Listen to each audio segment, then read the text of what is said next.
September 28th. Marriott, Edgar. The Lion and Albert. 5th of October 1880, 5th of May 1951. R.I.P.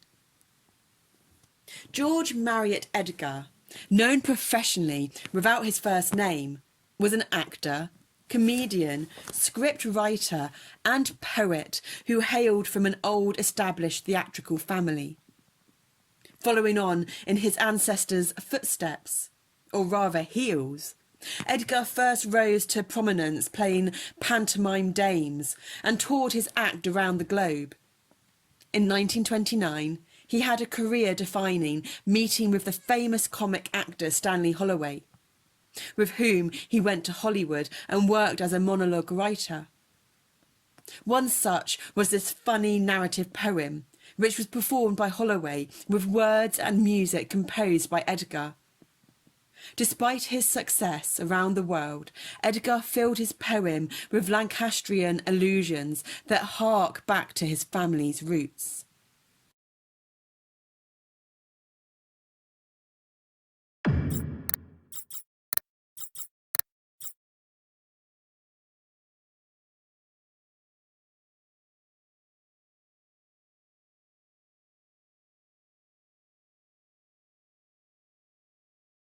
The Lion and Albert.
There's a famous seaside place called Blackpool that's noted for fresh air and fun. And Mr. and Mrs. Ramsbottom went there with young Albert, their son. A grand little lad was young Albert, all dressed in his best, quite a swell, with a stick with an horse's head handle, the finest that Woolworths could sell. The finest that Woolworths could sell. They didn't think much to the Queen. They didn't think much to the ocean. The waves, they was fiddling and small. There was no wrecks and nobody drowned. Fact, nothing to laugh at all. So, seeking for further amusement, they paid and went into the zoo, where there'd lions and tigers and camels, and old ale and sandwiches too. There were one great big lion called Wallace. His nose were all covered with scars. He lay in a somnolent posture, with the side of his face on the bars. Now Albert had heard about lions, how they were ferocious and wild. To see Wallace lying so peaceful, well, it didn't seem right to a child. So straight away the brave little fella, not showing a morsel of fear, took his stick with its horse's head handle and shoved it in Wallace's ear. You could see that the lion didn't like it, for giving a kind of a roll. He pulled Albert inside the cage with him and swallowed the little lad whole. Then Pa, who had seen the occurrence and didn't know what to do next, said, "Mother, yon lions ate Albert." And Mother said, "Well, I am very vexed."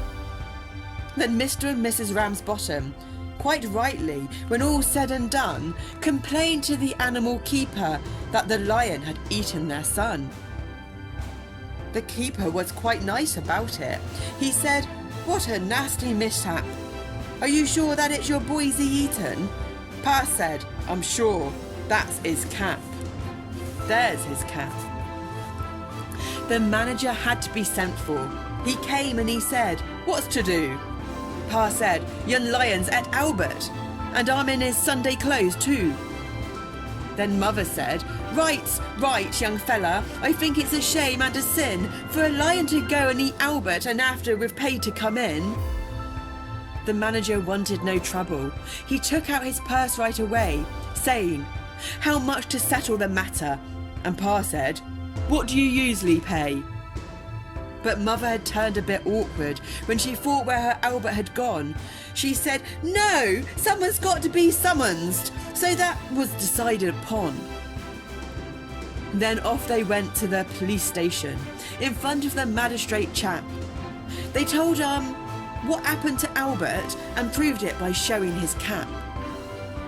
The magistrate gave his opinion that no one was really to blame, and he said that he hoped the Ramsbottom would have further sons to their name.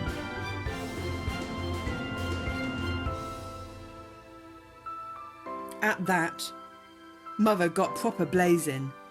"And thank you, sir, kindly," she said. "What waste all our lives raising children to feed ruddy lions? Not me."